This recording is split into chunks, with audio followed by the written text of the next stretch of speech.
तो दोस्तों जैसे कि इसके पिछले वीडियो में हम लोग ने देखा था, करीम लाला उस टाइम के एक गैंगस्टर के साथ में हाथ मिलाता है और उस गैंगस्टर का नाम होता है मनिया सुरवे। फिर इसके बाद यहाँ पे करीम लाला क्या करता है, मनिया सुरवे को दाऊद के भाई शब्बीर इब्राहिम खासकर को मारने का काम सौंप देता है और यहाँ पे फिर मनिया सुरवे और उसकी गैंग दाऊद के भाई के पीछे लग जाती है और 12 फरवरी 1981 को उसको मार देती है। और ये जब खबर दाऊद के पास पहुंचती है तो दाऊद बहुत ही ज्यादा खलबला उठता है, उसको ये सब चीजें बर्दाश्त नहीं होती हैं और दाऊद की दुश्मनी और भी ज्यादा बढ़ जाती है। अब इनसे बदला लेने के लिए यहाँ पे दाऊद क्या करता है, पुलिस वालों के साथ में हाथ मिला लेता है और करीम लाला और मनिया सुरवे की गैंग की सारी जानकारी वो पुलिस वालों को देने लगता है। फिर उसके बाद पुलिस वाले क्या करते हैं, मनिया सुरवे के गैंग के एक एक आदमी को मारने लगते हैं, एनकाउंटर करने लगते हैं या फिर उनको अरेस्ट कर लेते हैं। और मनिया सुरवे के गैंग में जितने भी लोग थे उसमें से कुछ लोग दाऊद की गैंग में शामिल हो जाते हैं और फिर 11 जनवरी 1982 को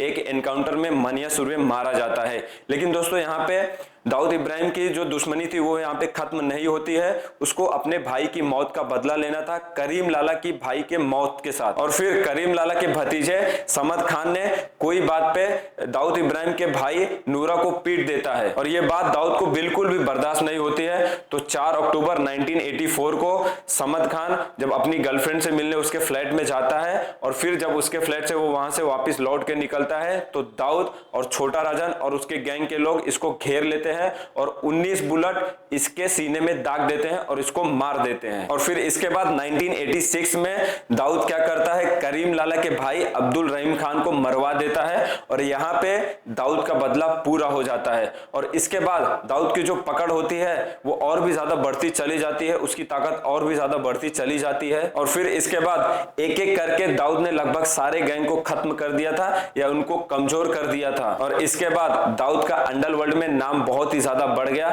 इसके बाद दाऊद क्या करता है, और भी ज्यादा पैसे कमाने के लिए मुंबई, गुजरात और दमन में सिल्वर, गोल्ड, इलेक्ट्रॉनिक्स और ड्रग्स के स्मगलिंग करने लगता है, जिससे वो करोड़ों रुपए कमाने लगता है उस टाइम पे। और इसके बाद 1986 में दाऊद ने जुबीना जरीन से शादी कर ली और दाऊद को क्रिकेट का भी बहुत ही ज्यादा शौक था और यहाँ पे दाऊद की क्रिकेट में भी अच्छी पकड़ थी, तो दाऊद इसमें भी स्मगलिंग वगैरह करता था, मैच फिक्सिंग वगैरह करता था। और आप लोग ने हमेशा दाऊद इब्राहिम की पिक्चर्स वीआईपी स्टैंड में ही देखी होगी।